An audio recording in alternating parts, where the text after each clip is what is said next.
Dear old work platform, it's not you, it's us. Actually, it is you. Endless onboarding? Constant IT bottlenecks? We've had enough. We need a platform that just gets us. And to be honest, we've met someone new. They're called Monday.com, and it was love at first onboarding. Their beautiful dashboards, their customizable workflows got us floating on a digital cloud 9. So no hard feelings, but we're moving on. Monday.com, the first work platform you'll love to use. Hey, Fidelity. How can I remember to invest every month? With the Fidelity app, you can choose a schedule and set up recurring investments in stocks and ETFs. Oh, that sounds easier than I thought. You got this. Yeah, I do. Now, where did I put my keys? You will find them where you left them. Investing involves risk, including risk of loss. Fidelity Brokerage Services, LLC, member NYSE, SIPC.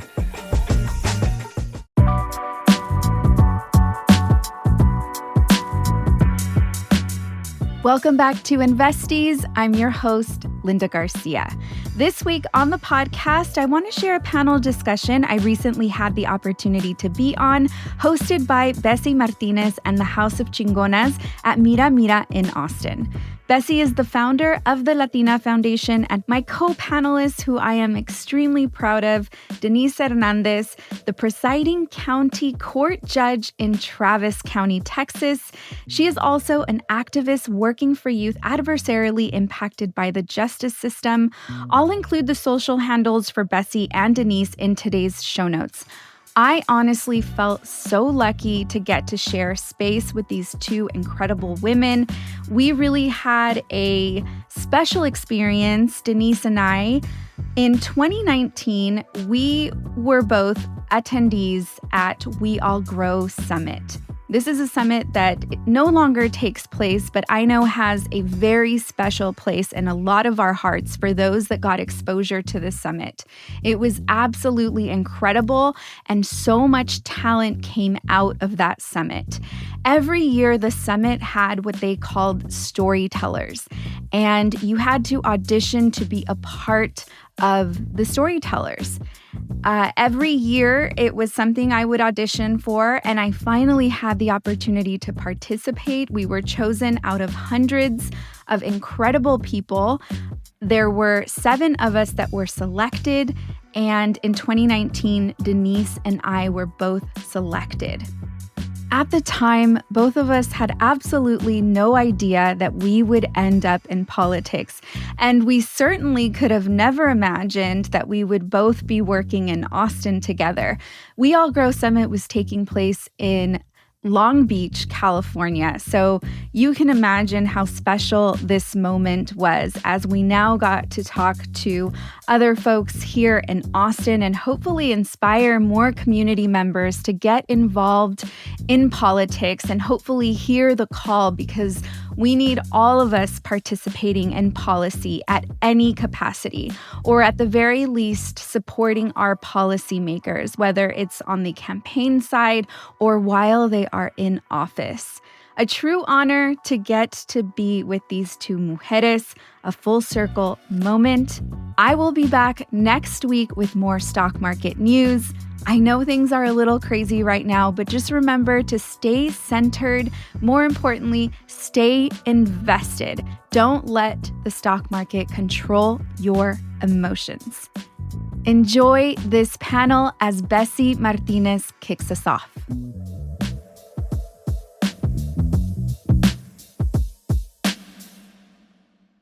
Without further ado, I'm going to go ahead and introduce my first guest for our panel. Judge Denise Hernandez is the presiding judge of County Court at Law 6 in Travis County and dedicated community organizer.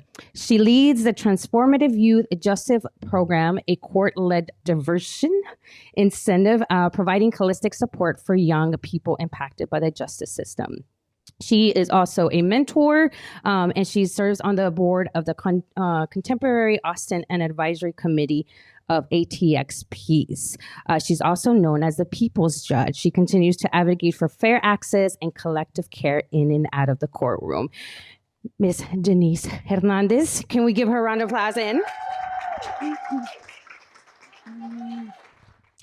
Our next panelist, Ms. Linda Garcia, is a financial educator, entrepreneur, and candidate for Texas House District 107. I got to sit in, and it was so exciting to be down. I mean, I've lived here for 5 years, and I've never been to Capitol. So that she took me there, and I was so excited. I was all giddy like a girl at their first day of school. So with 17 years in the TV and film industry shaping Hispanic programming, she founded In Luz We Trust to help individuals overcome financial trauma and build wealth.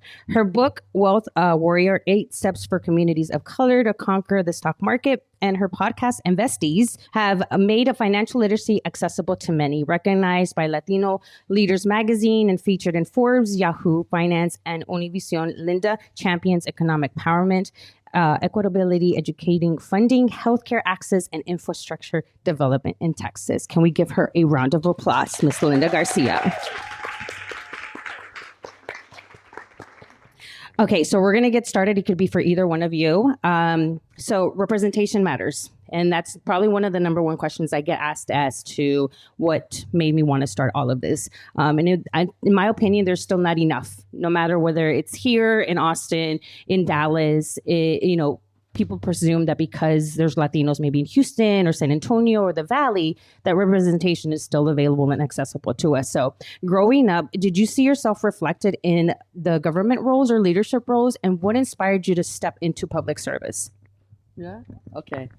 Well, one, thank you for having us. I also want to start by saying that this isn't the first time that Linda and I have shared a platform together. We both spoke on a stage at We All Grow in California back in 2018, way before we even thought about public office. And so it really is an honor to be here with you.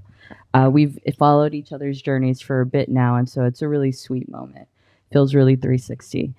I did not grow up seeing people like me in public service, and that's intersectional, both in Latina representation, but also queer Latinas.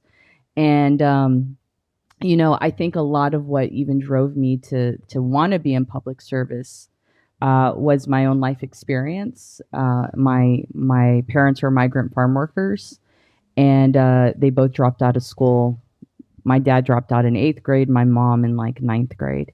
And so, we struggled a lot growing up. And, I'm the first person in my family to graduate high school and then go to college. And I realized that it was in community that my parents found resilience, right? Whether it was within each other or with our familia.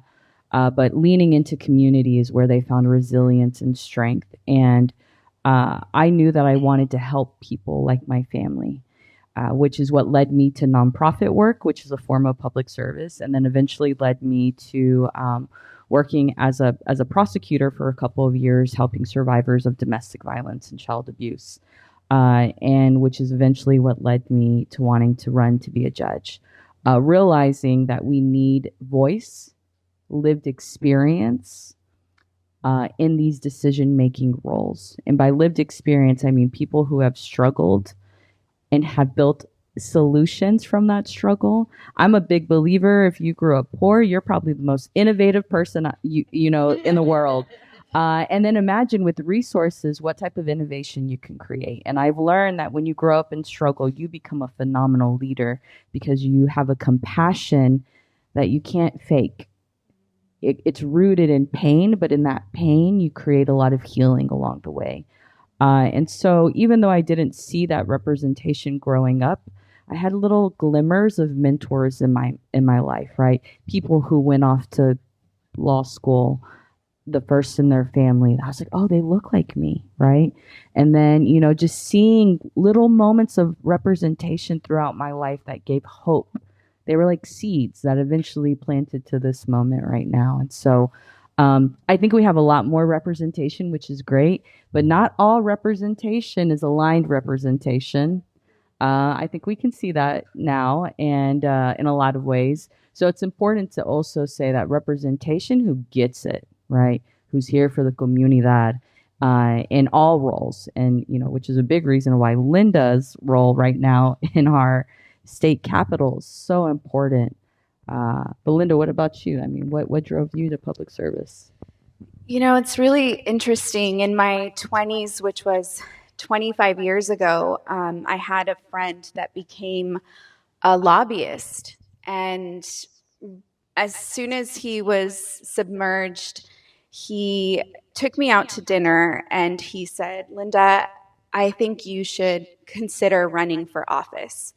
And I was like, absolutely not. He actually had this very big plan that I should run as a Republican because this was going to be the future of Latinos. And I was like, no, we're not doing that. But also, no, I'm not, that's not what I want to do. I went to school for marketing. I wanted to write and produce and create television commercials, which I ended up doing. And I was just in a whole different place. But just like Denise said, there were seeds that were planted, and he definitely planted a seed. A few years after that, I thought to myself, maybe one day I can be mayor. I really thought that in my mind, which now sounds really crazy to think about that.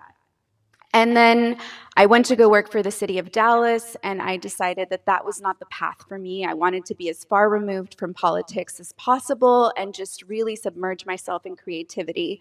I was asked continuously, but what felt serious inquiries to run for public office. And, this last time, I feel like the seed took root. I received a text message from our current state representative and other advocates to consider running for my district. And I just thought that was the most craziest thing I had ever heard. Went to lunch with her, and she explained the entire role to me. She engaged me with, you could write a bill on financial literacy. And as soon as I heard that, I perked up. But then I asked a really important question that all of us should be asking when we're, applying for a new role or being considered for a role. I asked, how much does this position pay? I was shocked when I found out that our state representatives get paid $7,000 a year. I went home and I did research on what the per capita income is in my district. The per capita income is $24,000 a year. And I really quickly began to think, where are you going to find a state rep? By the way, when she engaged me, she gave me 3 hours to make a decision because the very next day I had to file and run. So this all happened in a very short period of time, and I began to get really upset at the idea that the lawmakers that are making the law are heavily underpaid. And anytime I would try to bring up that topic, people would say, well, we can't pay the lawmakers because then they'll do it for the money. And I'm like, well, we have an even bigger problem because they're doing it for the power.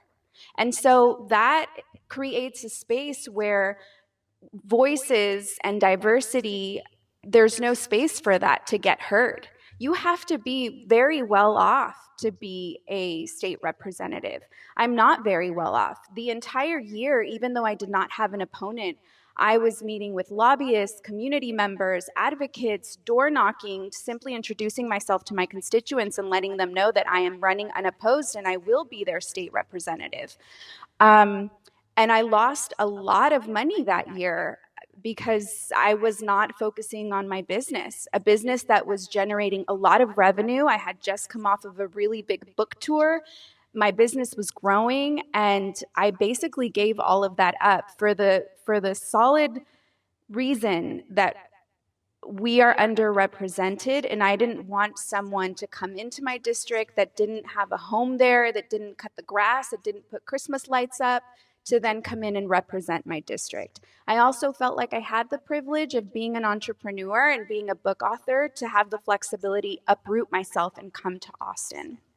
And so it was really the anger and the rage that drove me to run for public policy.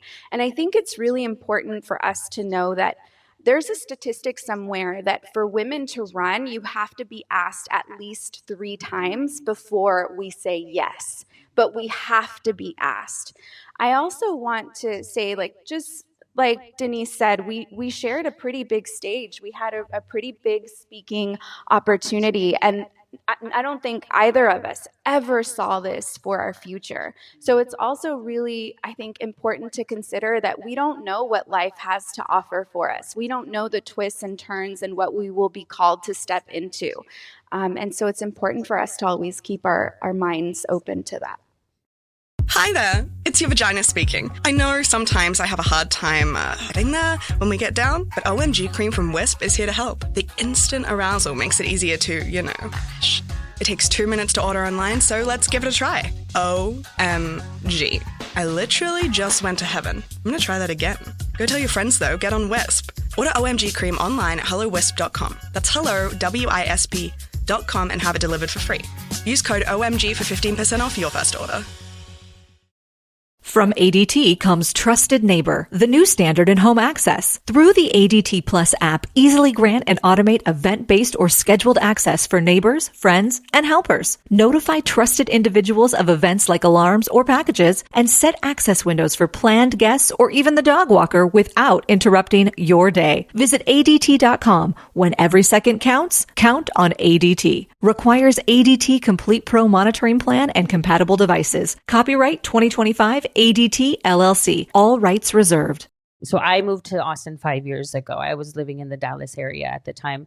During the pandemic, we were all suffering through the one thing, isolation, and so I didn't know anybody, and I was like, well, I want to meet people. How do I meet people when everybody's kind of really uncertain about stepping outside their door? So you turn to social media, not always the place to be, because I'm a doom scroller. I don't know about you guys, and not every information is correct information. And I was just trying to learn and navigate my way through, and that's how I came across Denise. And then I learned about Linda because I too went to a We All Grow event a few years back in 2018.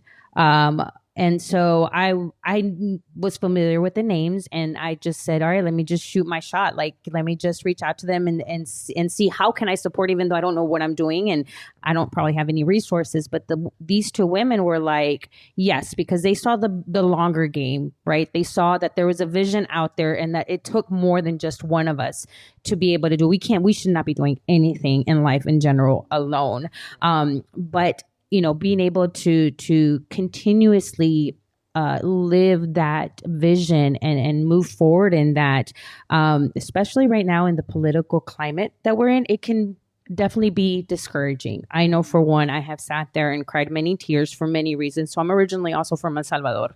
And so I migrated to here at a really young child. So I was seeing a lot of the things happening unfold in my life all over again. I've been through all of this before. All the things you see on social media, I lived it. Only back then, all you had was newspaper and television. That tells you how I just aged myself there. But it can get discouraging really easily. So, with the policy issues that are disproportionating, I cannot say that word to save my life, sorry, affecting us today, how do you continue to communicate and push for this change that sometimes just feels like, what's the point? I think it's a normal part of the process to feel like, what's the point? I do think it can't always be up, right? I'm a big believer that nature is a great representative of what life is. I don't know if anyone's read Emergent Strategy by Adrienne Marie Brown. Highly recommend. Amazing book. But talks about how we can look to nature for guidance and how we should live life. We're also not apart from nature. We are a part of nature. So let's look to nature for guidance, right? What is natural? We have up and down. We have full moon. We have no moon. We have the waves that, come to shore and come out of shore. We have a natural up and down movement, even with our breath. So with movements, we have the same. We have moments where we have wins, and then we have moments where we have fights. The goal is to never fall, I think, so consumed by the low moments that we don't remember that we can have high wins. And I think the way that we do that is that we still try to find joy in the chaos.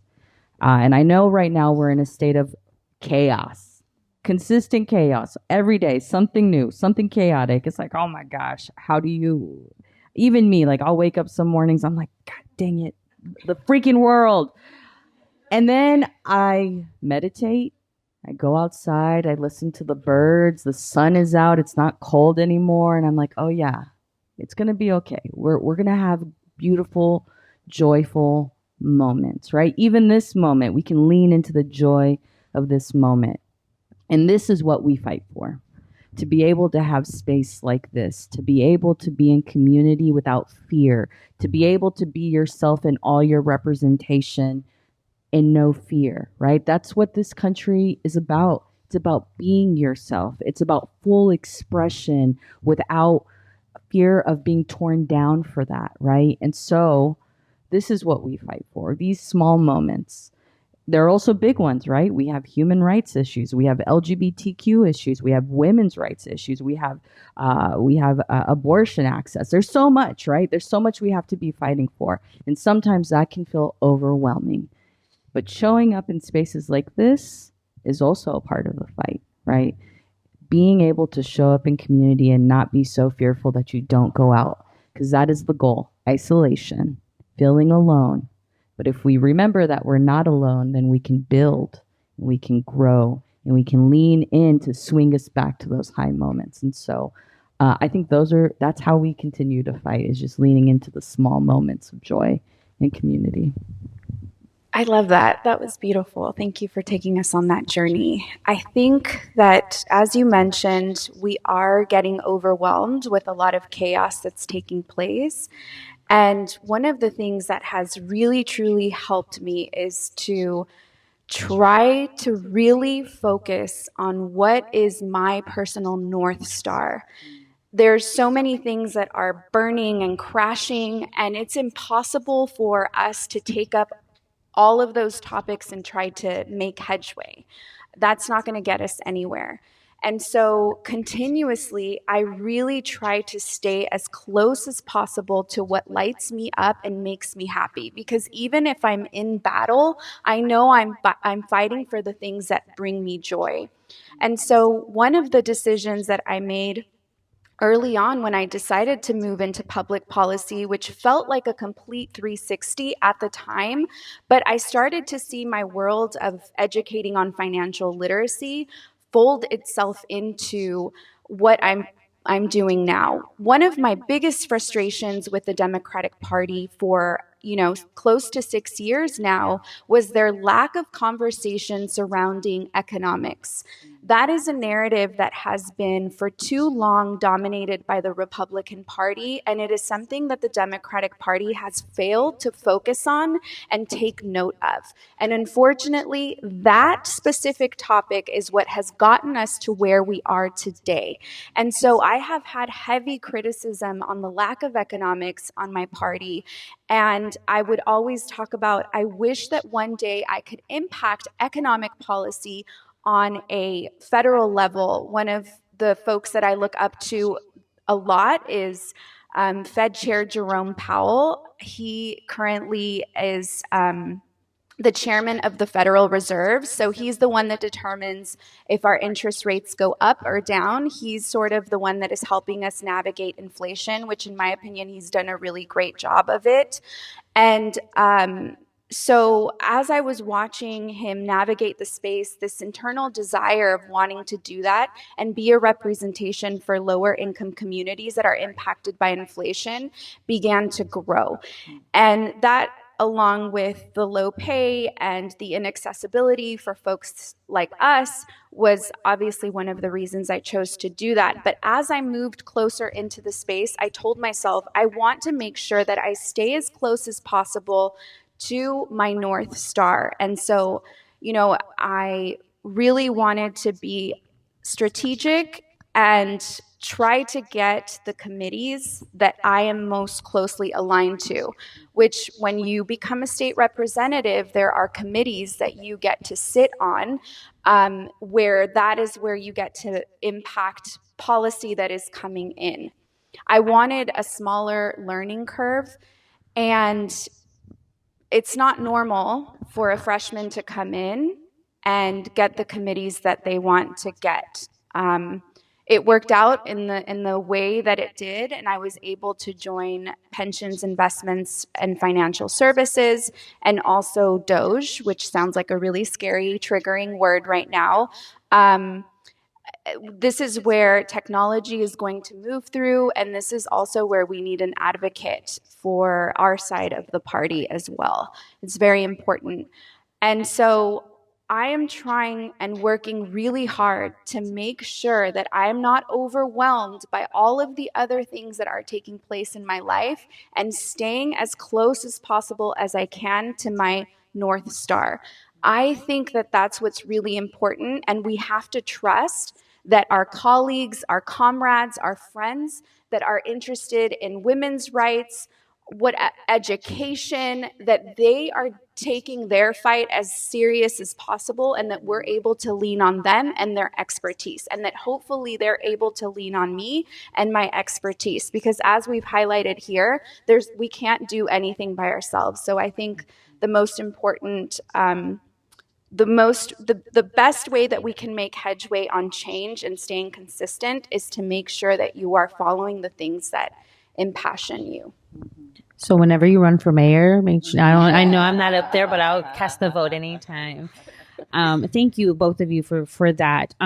Because I think the way I've learned to navigate through my journey and when it comes to policy and government and the things that affect me as an immigrant Latina woman has just really taken it day by day, hour by hour at this point, because nothing is ever guaranteed. The pandemic showed us that. Another thing that I have learned this time, which I didn't know before, is really speaking in a way, especially I have children, and I have one of them here today in that far back corner. In case you didn't notice, we look alike, just a little. But it's having the conversation that my parents didn't have with me. And I don't think it's because they did not want to or because we were going to butt heads. It was because they were coming from a space of fight or flight. They didn't know. They came to this country, we're going to make it, and that's all we need to. And then when we get there, we'll figure it out. So there's a lot of unknowns, right? And so I'm having to even myself educate myself on what's happening, right? Because that's a lot of the things, that's how my nervous system goes into shock. But then also talk to them in their terms. Oftentimes we talk to kids like we want to bring them up. And I, from the get-go, was like, no, we have to come down to their level and speak in their level if we want them to understand and engage. So we do have these conversations. Yes, we still sometimes butt heads on certain things, but it's a conversation nonetheless, But for myself as a nonprofit leader, it has gone a little bit hard, because we do rely on a lot of grant funding, federal funding. And I knew before all of this was going to happen that it was going to happen, and that I knew when I chose the name what I was choosing, and that I was ready for the battle before the battle even started. I know it's weird. I'm one of those. But I knew ahead of time, and I also had already placed strategically who, when the time was come, was I going to reach out to and say, teach me all the things so that I can also lead in that same direction. It can get obviously very overwhelming when you take over a position. But as Latinas, how do we, because as myself, as with my title, I'm mom, but I'm also a founder. I'm also an entrepreneur. I know how to move certain ways and to ask the questions, but sometimes we don't know how to we don't feel like we're making change. So what advice would you give us that would maybe not necessarily make us feel like we're making change, but change is happening regardless? Since we're not sitting in positions like the both of you are. This episode is brought to you by Audi. The road is calling. Embrace the thrill of the drive with the all-new, fully electric Audi Q6 e-tron. Featuring effortless power, serious acceleration, and advanced Audi tech. It's not just a new EV. It's a new way to experience driving. The all-new, fully electric Audi Q6 e-tron is here. The next chapter of Audi starts now. Does it ever feel like you're a marketing professional just speaking into the void? Well, with LinkedIn ads, you can know you're reaching the right decision makers. You can even target buyers by job title, industry, company, seniority, skills. Wait, did I say job title yet? Get started today and see how you can avoid the void and reach the right buyers with LinkedIn ads. We'll even give you a $100 credit on your next campaign. Get started at linkedin.com/results. Terms and conditions apply.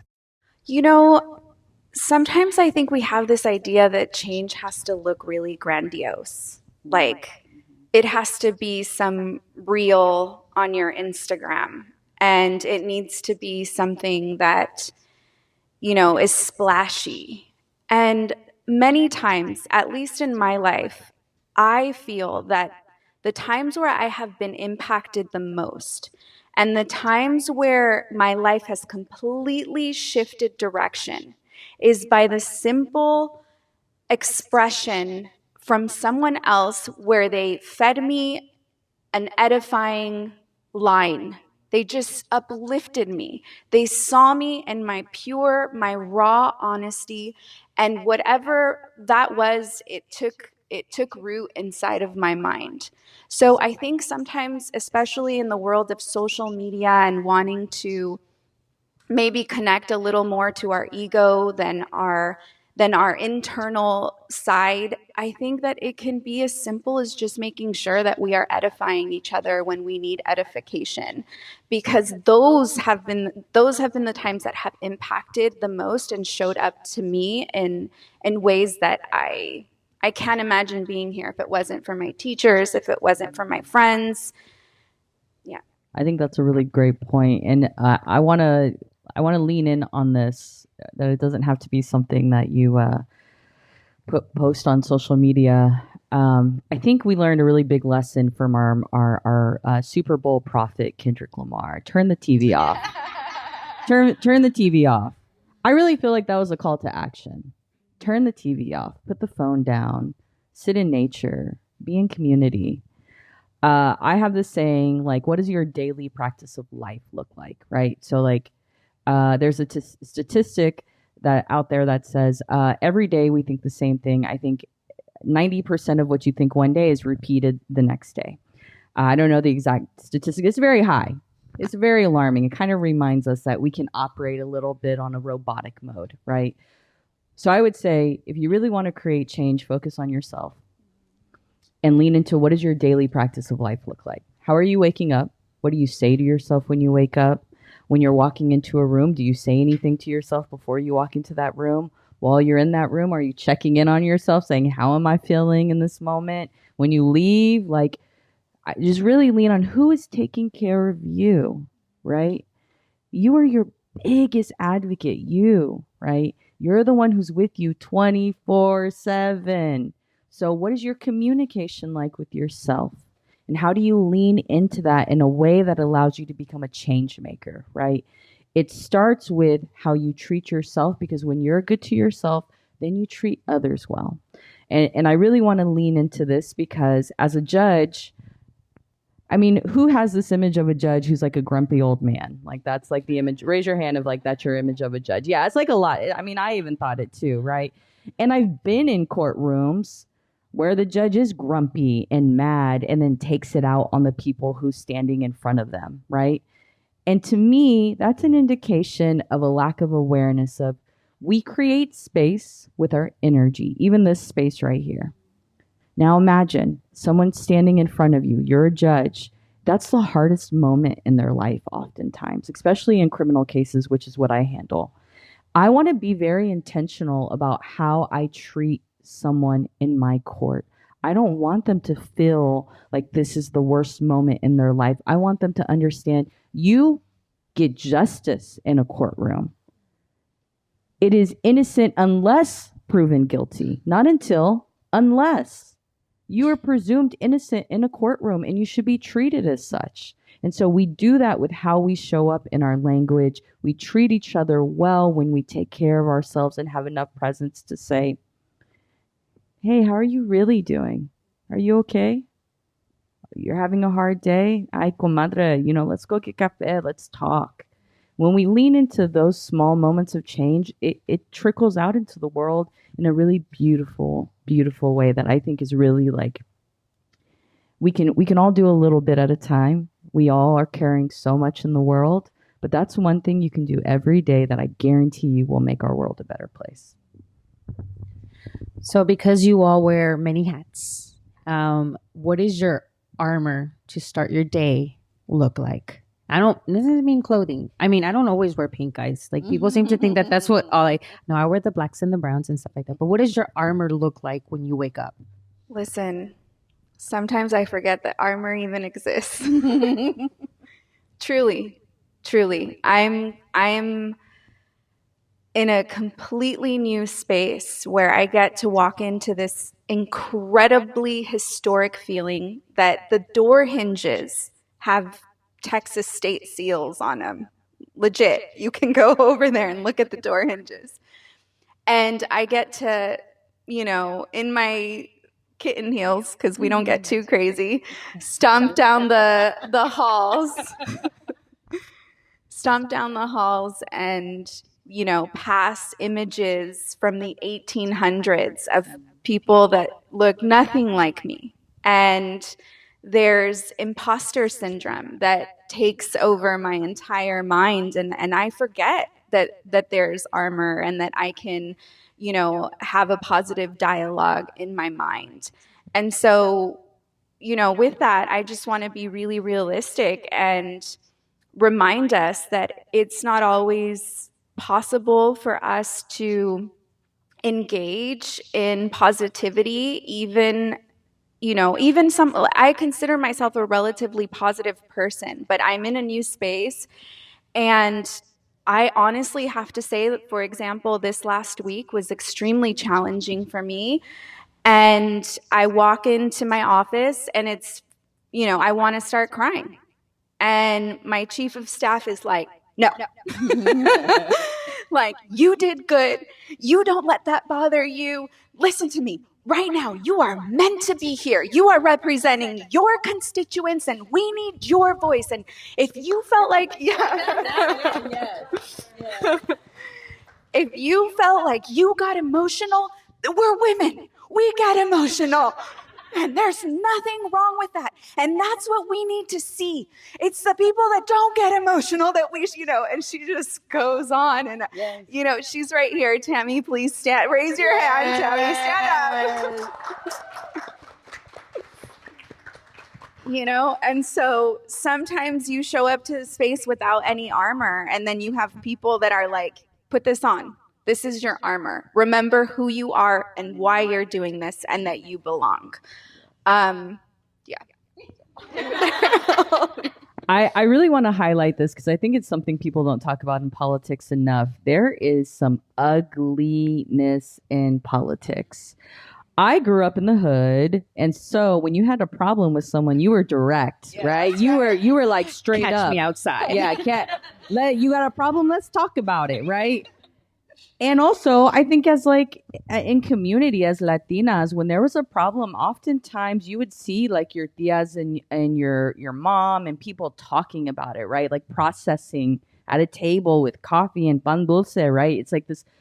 And actually, like when you go to therapy, what do you have to do? You have to talk about it, right? Like it's so when you recognize, then you go into a political space where it's indirect, it's passive aggressive. You never know who really is your homie or not, right? And then it's like, wow, this is a really unhealthy way to exist.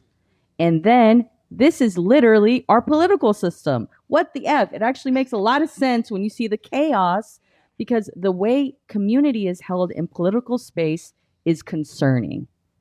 Shout out, yes, the people without emotions should be concerned about, because we're humans, we're not robots, right? The emotions are important. They give us direction. They allow us to know this is safe, this is unsafe, this is not hitting right, this feels unjust. All those things are important. And so when I ran for office, I had the same experience where I was like, what the F? This is wild. And it was a horrible experience. It was not a good experience. And I was like, I don't know if I can do this. This is too much. This is so unhealthy, right?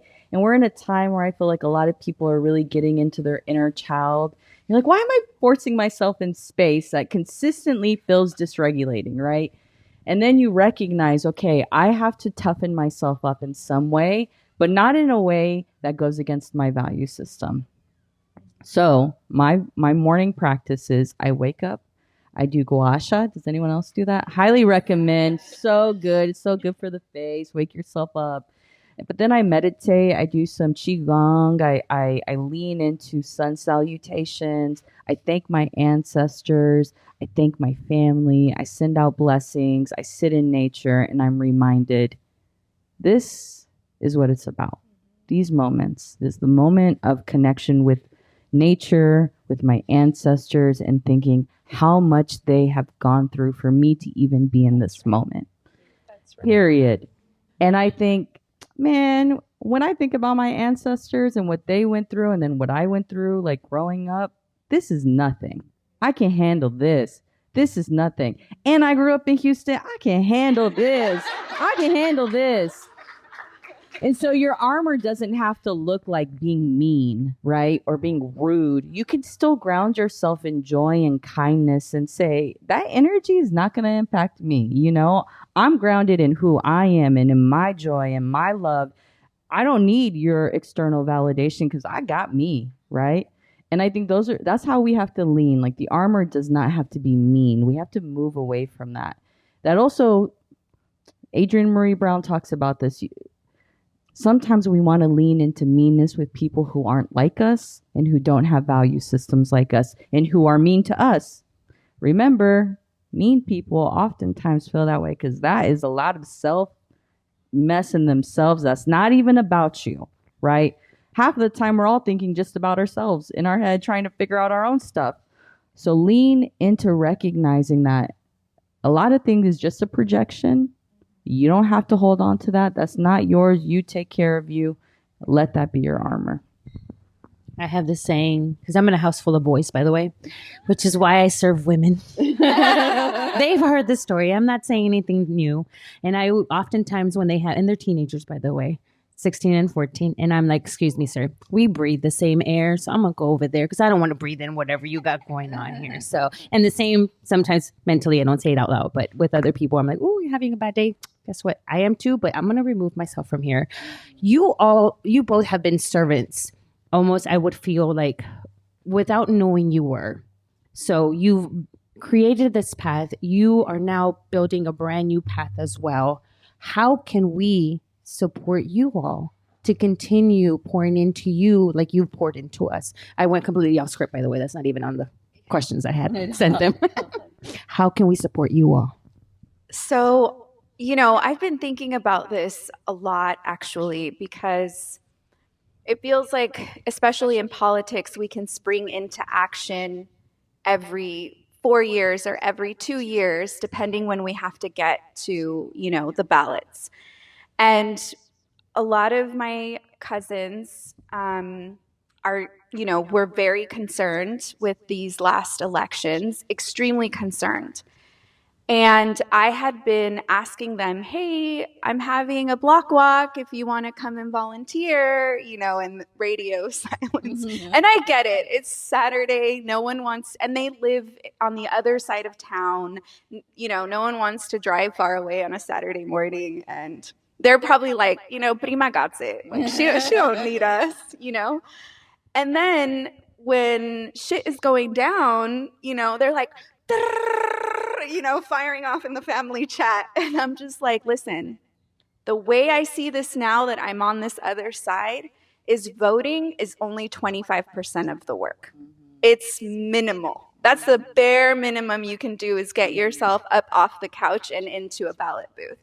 It is about connecting with your local policy makers, folks that are working in public service, those that you align with. It's volunteering, it's block walking, it's making phone calls, it's bringing food to the volunteers. That is what that piece of the puzzle looks like. That is, so when you all want to support, and let's say you're very busy and you can't, we got a Act Blue is a link where you can donate to your local politician, your Democrat politician. Act Blue me then. I'll take some Act Blue. And so I feel like that is the best way, at least from this space and where I'm at, to help support now. Right now, we're not going through an election, right? That's kind of off the table. And so right now, it's really important for you to activate and start making phone calls. When I would hear, folks say, call your local representatives, I mean, my eyes would probably roll so far. Like, how is that really going to make a difference is what I would think. But now that I'm on this side, let me tell you, I have a team over there. Let them tell you how much the phone is ringing and what that means to the office. It does make impact. It is very helpful to hear from your constituents, especially if there's things that you don't agree with, for us to start making those phone calls and let them know how you feel, because they are getting the voicemails, they're getting the messages. And so I think it's important for us to engage in that way. So I think that's the type of support. Act Blue. Let me just repoint that for over here. That's important. It's important. I am about to run my second term so I've been on the bench now for 3 years, and I'm about to run for my next term. I will officially announce in the summer of this year, which is exciting. So if you're interested in supporting, just go follow me on Instagram. Denise Creates Change. That's it. Denise Creates Change. I have a newsletter that I'm working on right now. I'm really focused on kind of pouring a lot of what I'm sharing here, like, into a newsletter. Like, how can we connect and make a difference in ways that are easy and a way to create impact in our community? Because I think we're all activated and ready and realize that it takes all of us. So, follow me on Instagram, sign up for the newsletter, stay updated. I typically like to share a lot of things that are going to uplift your soul. So I think it'll be mutual. Please feel free to share, the cool memes you find. I'll share the cool memes I find. And I think that's a good way to start supporting. Well, you all have, again, I do this all the time. I always sit here and then I forget that I'm up here and I'm like, yes, tell me more. And I'm like, wait, that's the next question, because we're also on a little time challenge here. But ladies, I cannot say thank you enough. And I like I said, I'm going to try not to. I'm holding it off on the chillona pero chingona face is what I say, because I think we all deserve that, right? Thank you all so much for spending your Saturday. You could have been anywhere, probably at home because you're avoiding South by traffic, but you're here with us. And to me and to all of us, I'm pretty sure we can all say that we're so grateful for the work that you all do day in and day out, but not just in your perspective roles, but just being humans and taking up space and allowing us to take space and reminding us what that is. It goes a long way. So we all have to remember that we are somebody's ancestor at the end of the day too. So what we're doing today makes an impact in the future, whether we see it or not. So thank you all so much for being here. A big thank you to Bessie Martinez, Denise Hernandez, and the House of Chingonas for an awesome event and discussion. And a huge thank you to everyone who showed up. I loved getting the chance to share my story and my work with you all. And thank you, Investies, for tuning in this week. You're listening to an In Luz We Trust and Cosmic Standard production. A special thank you to the team, Asia Simpson, Eliza Smith, and Jacob Winnick.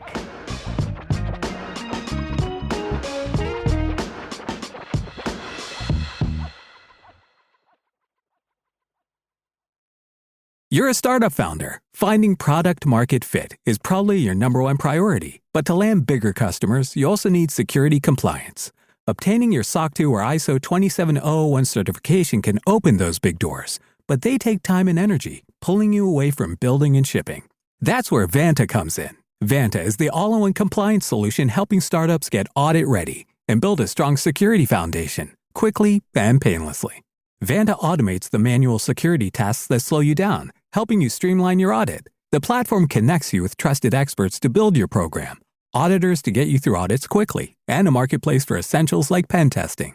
So whether you're closing your first deal or gearing up for growth, Vanta makes compliance easy.